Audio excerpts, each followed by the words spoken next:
जगा लो, होगा दूर अंधेरा।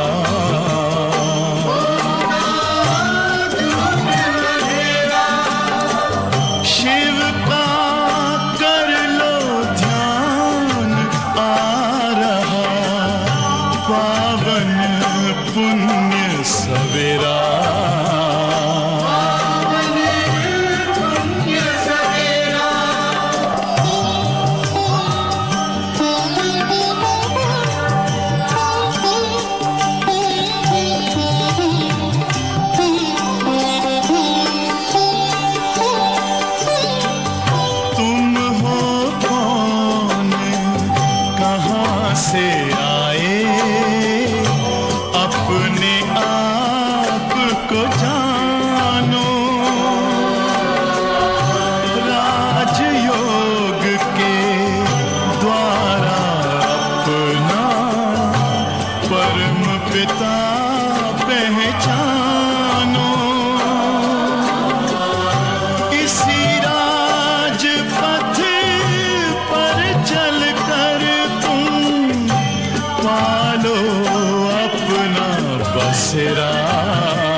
ओम शांति।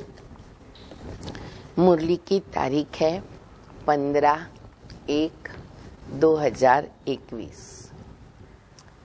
बाप दादा कहते हैं कि हम बच्चों को सबसे बड़ा नशा कौन सा होना चाहिए, जिससे हम सदैव खुश रहेंगे, खुशी गायब नहीं होगी। और वो नशा है कि जिस भगवान को पाने के लिए, परमात्मा को पाने के लिए हमने आधा कल्प निरंतर भक्ति की, बहुत कुछ किया, अब वो स्वयं आकर के हमको पढ़ा भी रहे। मिले तो सही, लेकिन मिलने के बाद वो पढ़ा रहे। ऊंची पढ़ाई, ऊंची प्राप्ति, ऊंचा पद, अगर हमें ये याद रहता है तो हमें बहुत खुशी रहती है। फिर बाबा आज मुरली के अंदर पूरे सृष्टि चक्र का ज्ञान, भक्ति की बातें, ज्ञान की बातें बताते हुए कहते हैं कि बच्चे, तुमको सतयुग से लेकर सीढ़ी धीरे धीरे धीरे उतरनी है। 84 सीढ़ी, 5000 वर्ष लगते, लेकिन संगम युग पर मैं तुम बच्चों की चढ़ती कला के लिए लिफ्ट रखता हूँ। योग बल की लिफ्ट है, वो लिफ्ट से तुम 1 सेकंड में मुक्ति और जीवन मुक्ति को प्राप्त करते, डायरेक्ट ऊपर चले जाते। इसीलिए संगम युग के हमारे हर कर्म दुनिया के अंदर यादगार के रूप में चलते। हम देखते हैं कुछ वर्ष पहले इतनी बड़ी बड़ी बिल्डिंग नहीं बनती थी, इतने फ्लोर्स नहीं बनते थे। धीरे धीरे 2, 3, 4, 5 फ्लोर्स बनाते गए और आज देखो इतने बड़े बड़े टावर बनते, 100 के ऊपर माले होते, लिफ्ट रखनी पड़ती है।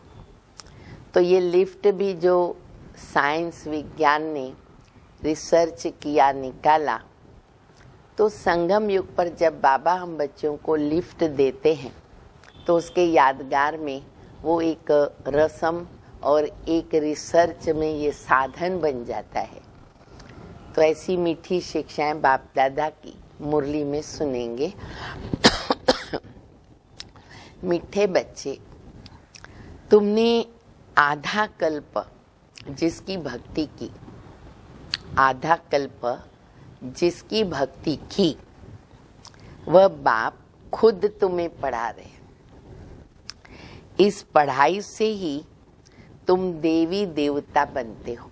इतनी श्रेष्ठ और ऊंची महान पढ़ाई है कि हम मनुष्य से देवता बन जाते हैं। प्रश्न है, योग बल के लिफ्ट की कमाल क्या है?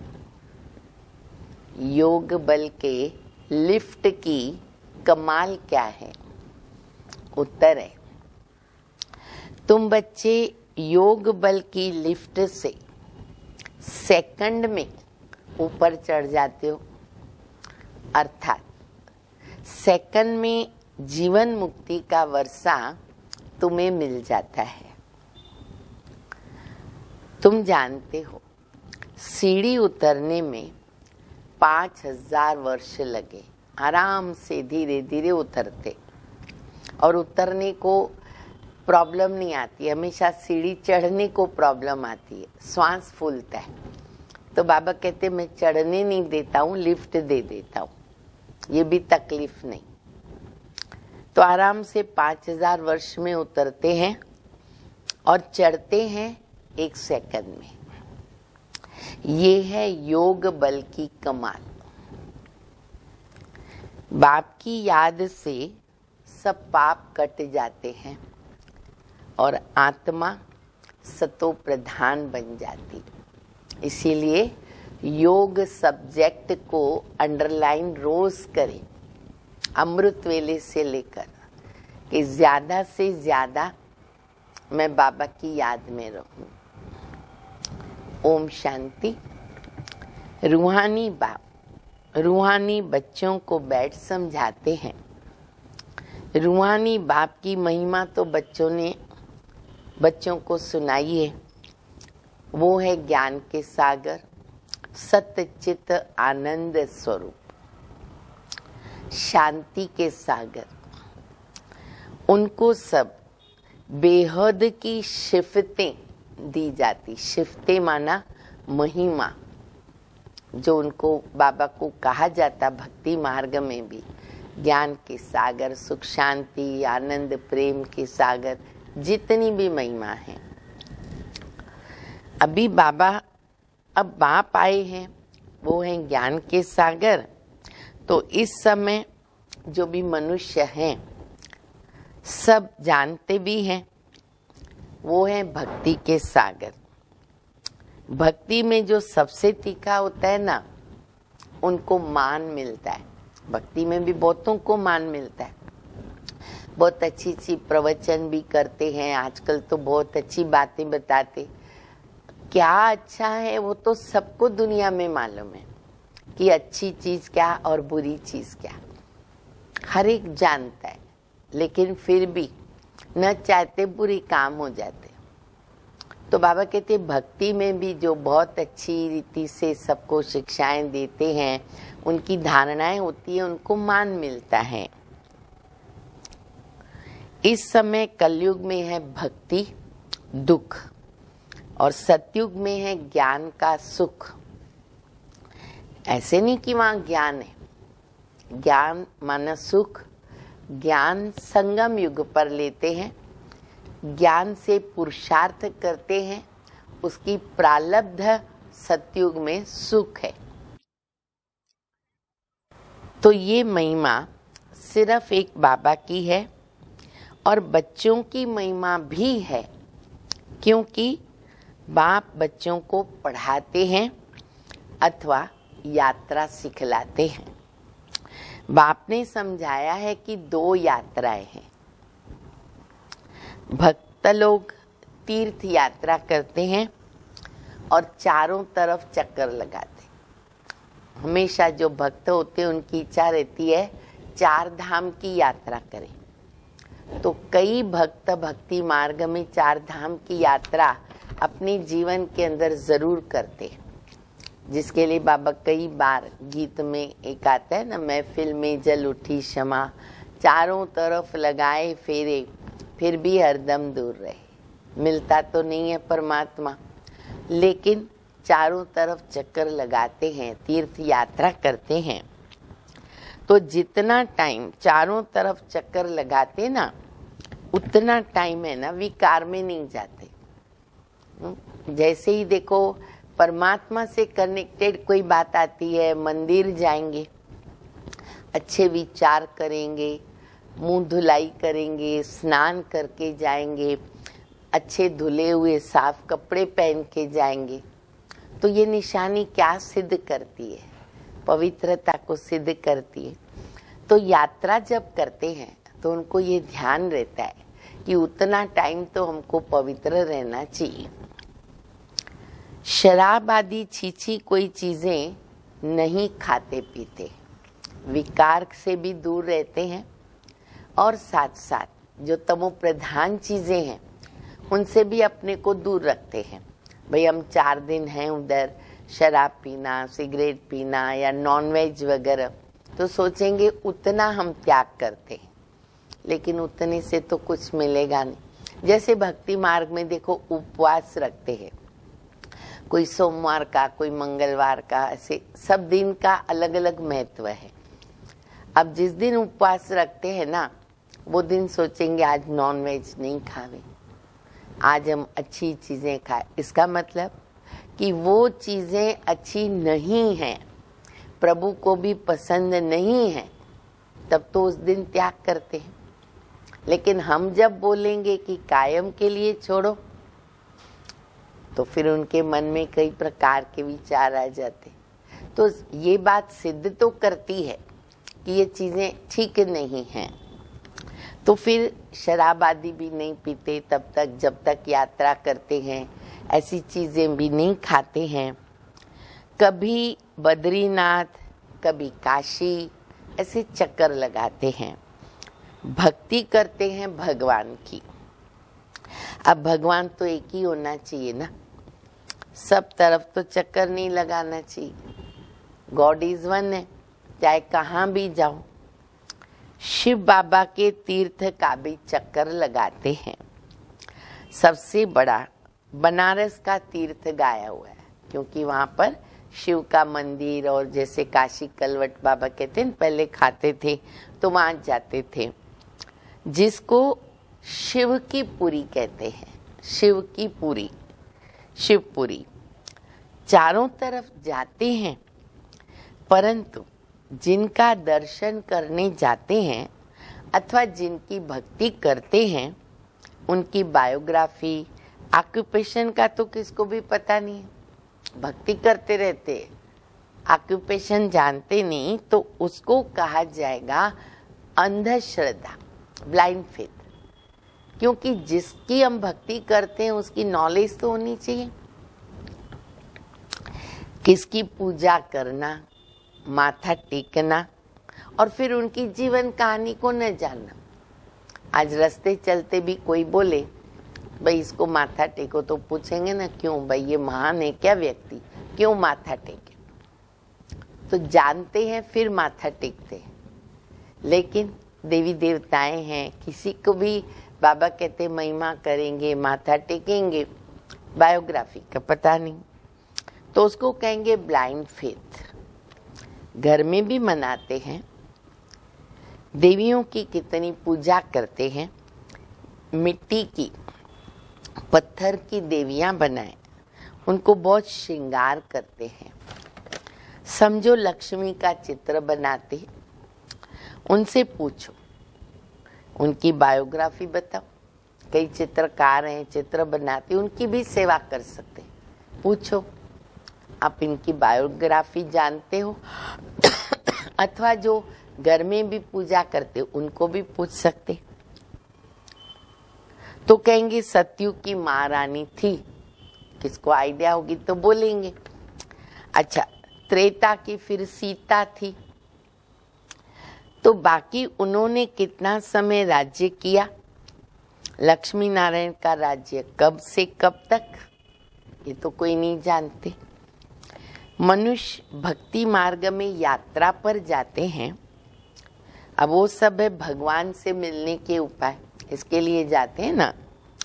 शास्त्र पढ़ना ये भी उपाय भगवान से मिलने के लिए बनाया है। सोचते पढ़ेंगे तो भगवान मिलेगा, यात्रा करेंगे तो भगवान मिलेगा, प्राप्ति होगी, दर्शन होगा, पुण्य का काम होगा। परंतु भगवान है का? उनको पूछो भगवान है का? एक तरफ मिलने को तड़पते हैं, दर्शन को तड़पते हैं, पुकारते हैं, और देखो कितनी पत्थर बुद्धि। पूछो भगवान है का? कहेंगे वो तो सर्वव्यापी है, बात ही नहीं बनती है। फिर क्यों यात्रा करने जाते हो, क्यों धक्के खाते हो? अभी तुम जानते हो कि पढ़ाई से हम देवी देवता बनते हैं। बाबा खुद आकर पढ़ाते हैं, जिसके मिलने के लिए आधा कल्प भक्ति मार्ग चलता है। कहते हैं बाबा पावन बनाओ और अपना परिचय दो कि आप कौन हो। बाबा ने समझाया है कि तुम आत्मा बिंदी हो, आत्मा को यहाँ शरीर मिला हुआ है, इसलिए यहाँ कर्म करती है। देवताओं के लिए कहेंगे कि ये सतयुग में राज्य करके गए। क्रिश्चियन लोग तो समझते हैं कि बरोबर गॉड फादर ने पैराडाइज स्थापन किया, हम उसमें नहीं थे। उनको पता है कि उस समय हम नहीं थे। भारत में पैराडाइज था, उनकी बुद्धि फिर भी अच्छी। पीछे आते हैं ना तो बाबा कहते थोड़ी तो बुद्धि अच्छी रहती है, भाई भगवान ने पैराडाइज बनाया, उस समय हम नहीं थे, इतना तो समझते हैं। भारत पैराडाइज था, स्वर्ग था, दूध घी की नदियां बहती थी, शेर बकरी एक घाट पर पानी पीते थे, हर एक जानते हैं। लेकिन कब था, कैसे था, फिर कब होगा? कितने अच्छे गीत बनाए कि जहाँ डाल डाल पर सोने की चिड़िया करती थी बसेरा, वो भारत देश है मेरा। सारा गीत में क्लियर है। लोग घर में ताला चाबी भी नहीं लगाते, ताला लगाने की जरूरत नहीं रहती। वहाँ बहुत कुछ वर्णन है, पशु पंछी प्रकृति सबका, लेकिन जानते नहीं है। भारतवासी सतो प्रधान भी बनते और तमो प्रधान भी बनते, इसलिए हमारी बुद्धि पारस बुद्धि से एकदम कलयुग के अंत में पत्थर बुद्धि बन जाती है। वह इतना सुख भी नहीं देखते तो दुख भी इतना नहीं देखते। कौन? पीछे आने वाले, जैसे इब्राहिम आया, बौद्धि आया, क्राइस्ट आया, फिर गुरु नानक आया। तो जितना पीछे आते हैं उतना न बहुत सुख न बहुत दुख। अभी पिछाड़ी के क्रिश्चियन लोग देखो कितना सुखी है। पहले तो वो गरीब थे, पैसे तो मेहनत से कमाए जाते ना।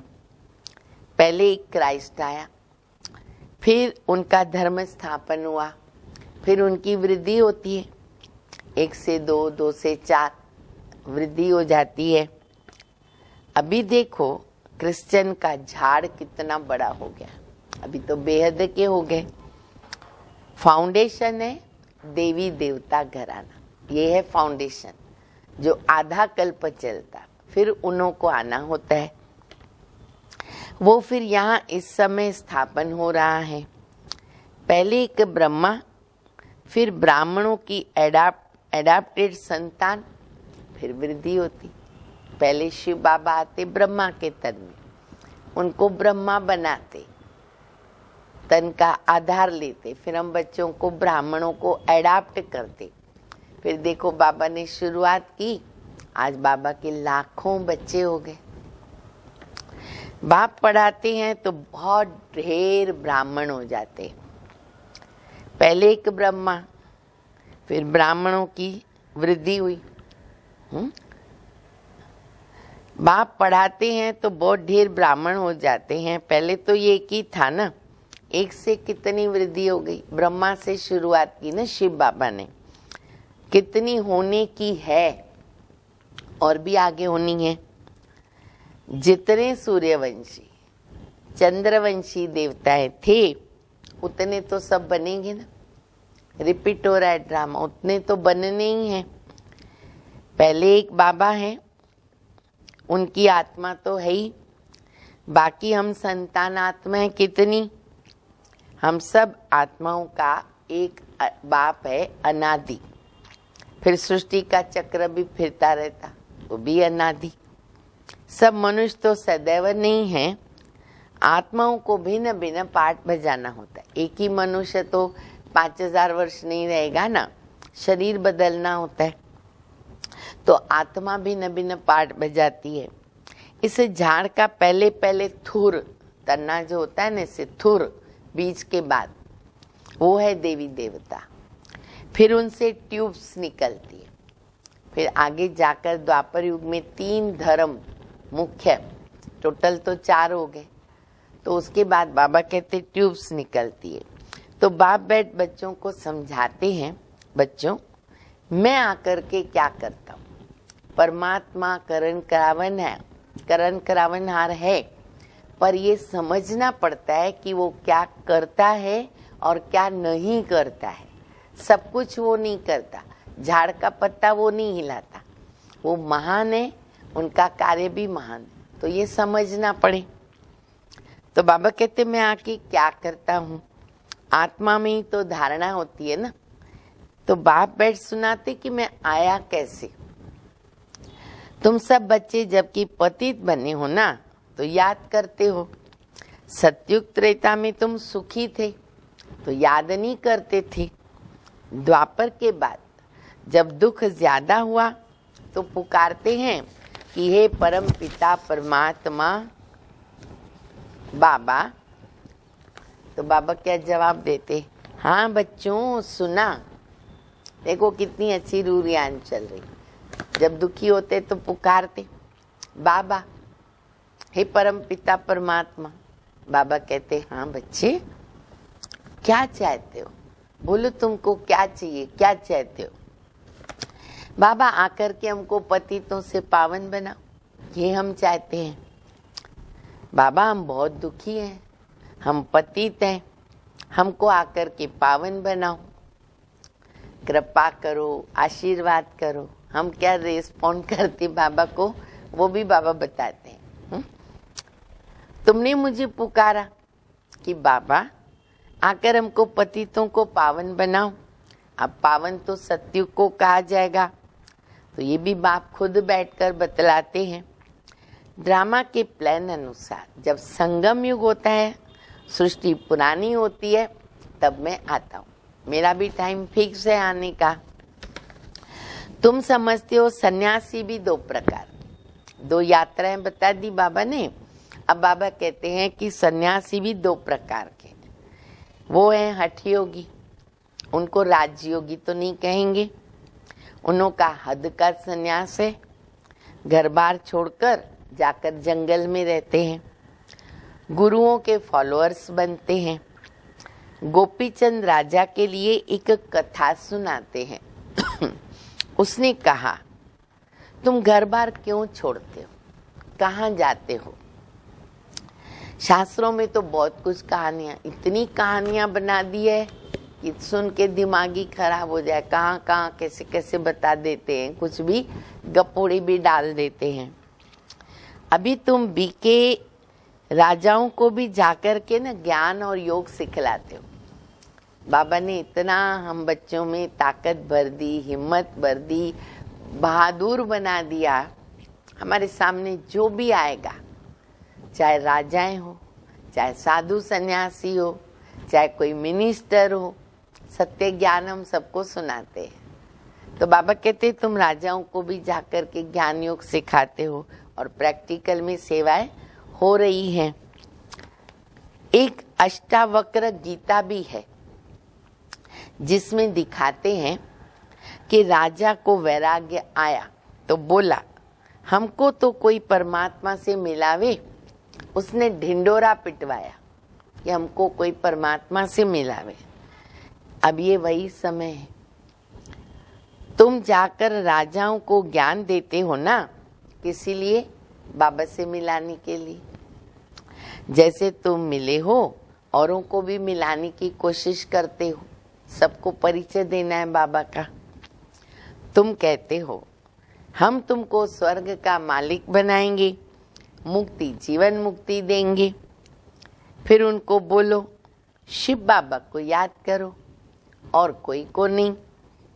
तुम्हारे पास भी शुरू में बैठे बैठे एक दो को देखते न ध्यान में चले जाते थे। कितना सारा ये पाठ चला, जो भी आता था जैसे ही दृष्टि मिली बाबा की मम्मा की ध्यान में चले जाते। इसलिए तो लोग जो है वो जादू जादू बोलते रहे ना, और वहां पे जाओ तो आपको साक्षात्कार हो जाएगा। तो बाबा कहते पहले वो ड्रामा में पार्ट था, यज्ञ बनने वाला था, तो देखो देखते देखते ज्ञान में ध्यान में चले जाते थे। बड़ा वंडर लगता था। बाप था ना इसमें। अब ये बाबा राज बता रहे, देखो चतुराई से। ब्रह्मा के अंदर कौन था? शिव बाबा। बाप था ना इनमें, चमत्कार दिखाते थे। यज्ञ कैसे स्थापन होगा, भट्टी कैसे बनेगी, ग्रुप कैसे तैयार होगा। तो ये बाबा की जादूगिरी है ना। तब तो दुनिया वालों ने कहा कि इधर जादू लगता है। तो बाबा कहते ये था शिव बाबा का चमत्कार। सबकी रस्सी न खींच लेते थे। बाप दादा इकट्ठे हो गए ना। अच्छा, कब्रिस्तान बनाते थे। हम लोगों ने भी ये बहुत अच्छे अनुभव किए भट्टी में। अभी भी दीदी कहाँ भट्टी कराने जाते हैं ना, तो कब्रिस्तान का अनुभव कराते। तो कब्रिस्तान माना कि दोनों तरफ जो है, जितना बड़ा समझो एक हॉल है, उसमें 100-200 लोग हैं बाबा के बच्चे। तो इस तरफ भी उनको ऐसे सुला देते, इधर भी सुला देते, बीच में जगह रखते हैं।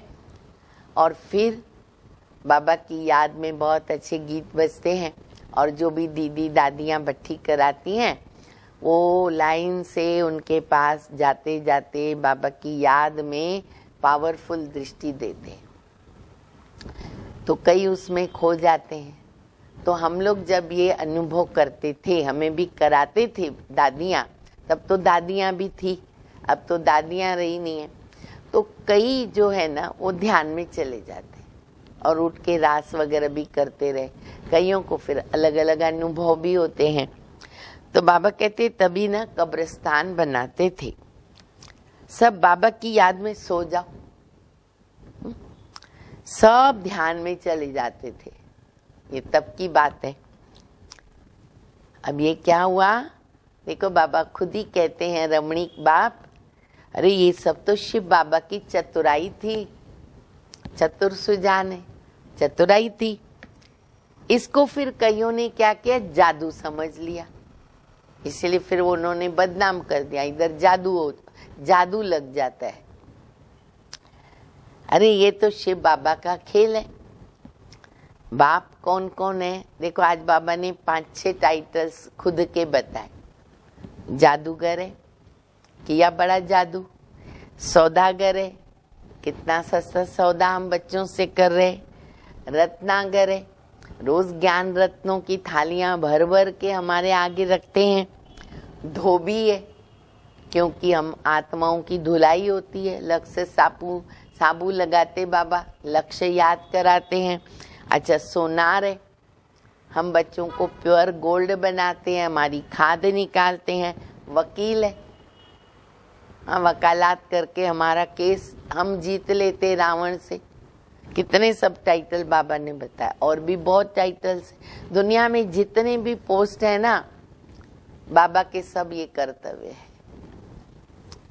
तो बाबा देखो जादूगर, सौदागर, रत्नागर, धोबी, सोनार, वकील है, सबको रावण की जेल से छुड़ाते। उनको ही तो सब बुलाते ना कि हे पतित पावन, ओ दूर देश के रहने वाले, आओ यहाँ पराए देश में हमको आकर पावन बनाओ।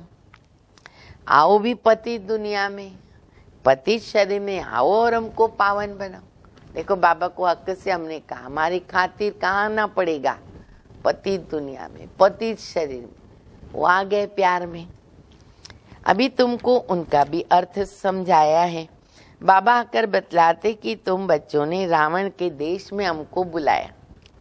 मैं तो परम धाम में बैठा था, शांति से बैठा था, लेकिन बच्चे दुखी हुए, बुलाए, बाबा रह नहीं सका। स्वर्ग स्थापन करने के लिए मुझे नरक में रावण के देश में बुलाया। आओ हमको सुखधाम ले चलो। कितना प्यारा बाबा है, हमारे खातिर क्या नहीं करता। तो अभी बाबा का कहना तो माने, कहना माना माना, बाबा की श्रीमत पर चलना। अभी तुम बच्चों को ले चलते हैं। तो ये है ड्रामा। मैंने जो तुमको राज्य दिया था वो पूरा हुआ। फिर द्वापर से रावण का राज्य चला, 5 विकारों में गिर गए। उनके फिर चित्र दिखाते जगन्नाथपुरी में। पहले नंबर में जो था वो फिर 84 जन्म लेकर अब पिछाड़ी में है। फिर उनको पहले नंबर में जाना है। ये ब्रह्मा बैठा है, विष्णु भी बैठा है। इनका आपस में क्या कनेक्शन है जानता है कोई दुनिया में? ब्रह्मा और विष्णु का कनेक्शन बिल्कुल नहीं, दुनिया में कोई भी नहीं जानता। ब्रह्मा सरस्वती भी असल में सतयुग के मालिक लक्ष्मी नारायण थे, अभी नरक के मालिक। सारा कितना देखो, ब्रह्मा सरस्वती, लक्ष्मी नारायण, राधे कृष्ण, विष्णु, सब एक ही है। ये अभी हम बच्चों को समझ में आया। अभी वो तपस्या कर रहे, ये लक्ष्मी नारायण बनने के लिए। दिलवाड़ा मंदिर में पूरा यादगार है। बाप भी यहाँ आए हैं, इसीलिए अब लिखते हैं ना, आबू सर्व तीर्थों में, सब धर्मों के तीर्थों में मुख्य तीर्थ है। इसीलिए देखो जो बाबा का शांति स्तंभ बना हुआ है माउंट आबू में, पांडव भवन में, बाबा की ये मुख्य जो शिक्षाएं हैं ना उस पे लिखी हुई है। तो वहां जिसने एक बार भी यात्रा की ना, वो भाग्यशाली आत्मा है, क्योंकि यहाँ ही बाबा आकर सर्वधर्मों की सद्गति करते हैं। तुम शांति धाम होकर फिर स्वर्ग में जाते हो, बाकी सब तो शांति धाम चले जाते हैं। तो वो है जड़ यादगार और ये है चैतन्य। जब तुम चैतन्य में वो बन जाएंगे, फिर ये मंदिर आदि सब खत्म हो जाएंगे। अभी तो हमारे यादगार हैं टिके हुए, जब खुद देवता बन जाएंगे सब खत्म हो जाएगा। फिर भक्ति मार्ग में फिर से यादगार बनाएंगे। अभी तुम स्वर्ग की स्थापना कर रहे हो। मनुष्य समझते कि स्वर्ग तो ऊपर है, मर गया स्वर्गवासी हुआ, ऊपर है। अभी तुम समझते हो कि यही भारत स्वर्ग था, अभी नरक बना।